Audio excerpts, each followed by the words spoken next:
Hey, Rap. Get those cars out of the way. Nancy will be here any minute. Hey, Doc.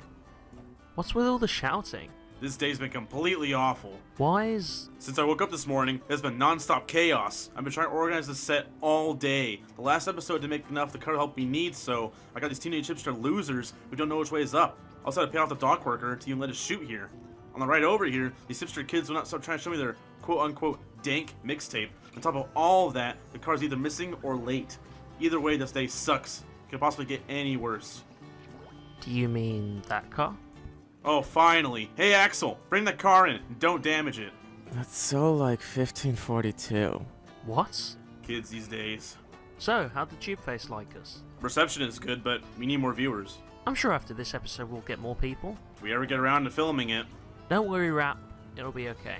Back it up, back it up. Keep going, you're fine. You're fine. Keep going, you're fine. You're fine. You're fine. Ah! Oh, what now? Oh my god, how can this day get any worse?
Thank you all kindly for the feedback on the first episode. People said they loved it. And you know what?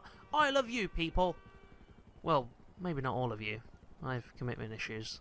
I lead a solitary life, okay? I'm a loner. Leave me alone. Speaking of loneliness, I have a car that will give you just that. Not because you won't attract any attention, but more because you'll be sitting in first place most of the time and never see any of the competition. Ladies and gentlemen, I present to you the Overflod Entity XF. A critically acclaimed car that once held the title of being the fastest in the game. You guys from GTA 1.01 will know what I'm talking about. Back in the day, it was between this car and the Adder. I remember the arguments. The Entity is better. No, the Adder is better. Ah, the beautiful smell of toxicity. This car had its glory days and many still use it. Somewhere in the world. Somewhere there's that one guy who loves his Entity and you'd never take it away from him. He's named it Betty and she loves him dearly. I tell you, he should have named it Carmen because the car is rich with a carbon fibre look. It's all over this car, the air vents, the bumpers, the side skirts. It's like a walking time period of fashion. Now let's see if those looks meet those skills on the track. MD, please show Betty around. She loves the fast life.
This car, even in its limited form, definitely shows it hasn't lost its touch since the early days of GTA, and comes in at a very close time to our Infernus at 55.34 seconds, which is mere milliseconds off of our Infernus's lap time. So maybe all those rumours weren't true. Maybe the adder was faster. We'll have to see in the future, but for the present, we have a present for this car, and that is our upgrade segment. Now, for all of your customization needs, for all of your upgrade adult faces, we've got some news for you. This car has a good amount of customization, sitting at level 2, which means it's a moderate amount of customization. We got custom side vents, we got both bumpers with their each unique options, both in carbon, of course. And if we take a closer look at the rear bumper, it's not twice, but triple exit exhausts.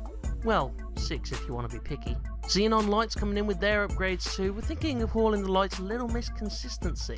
Of course, you've got your neon kits too, but we decided to leave it in white as matching with the rest of this car. Matching carbon is tough, and something you can't really go wrong with is black and white.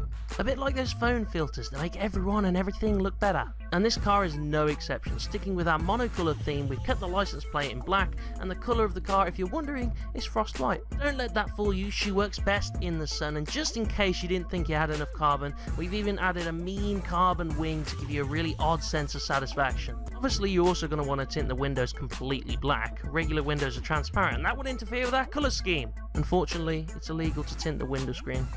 Sad face. So, how much is this going to cost me? Well, I'm glad you asked, Terrence. The initial buy, you'll be forking over some fat stacks sitting at $795,000.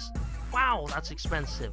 Boy, we're only on episode 2, and we're not done there, and we're not done here. The statistical upgrades are going to be a little more this time at $233,000. A little more than last time, but I think you speed demons won't mind that too much. Going fast is in their blood, and it should be in yours. Now that we've got her fast and we've actually got her, we'll want to slap some makeup on her, including all those parts I mentioned earlier, and including tyre costs and other miscellanea, you were looking at a cool $111,200. But due to viewer feedback, we're just going to round that up to $112,000 for you. So with the initial cost, the statistical upgrade cost, and the visual cost, that'll bring the total cost to $1,139,200, or the rounded up version of $1,140,000.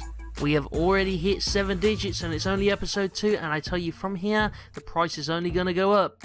But I know there are those of you who sometimes get buyer's remorse, so if I must tell you the sell price of this car, if you buy it and sell it straight back, you get $494,000.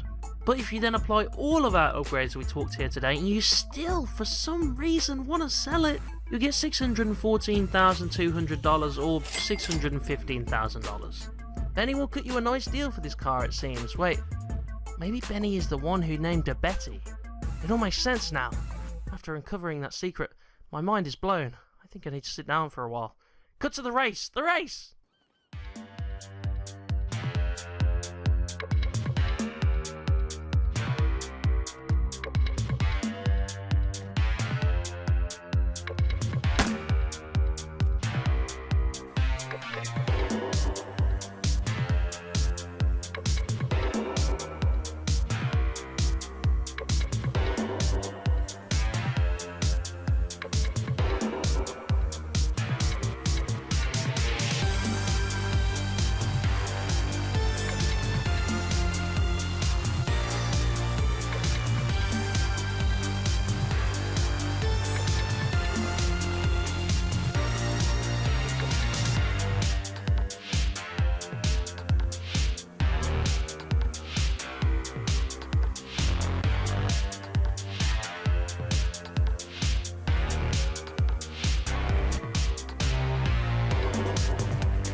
After all those upgrades, Betty is coming in at a hot 53 seconds, 0.58, which is just under a second slower than our Infernus. However, it seems today we have disproven the entity theory. It was not the fastest car in the game in 1.01 because the Infernus was faster. Sitting out Entity in second place so far, it seems those upgrades did make this car faster, but only a little bit for our track. Maybe for you, it'll turn out to be just a second or two you need to outrun and beat your opponents on the track. That does it for the Entity car review. I hope you enjoy the rest of the show, and I will see you next week with our next car. See, I told you it'd be fine. At least we actually got it done, despite Axel's best efforts. Oh no, my stuff! Someone broke into my car. That sucks, man. Are you gonna get home okay? Any of you lot need a lift?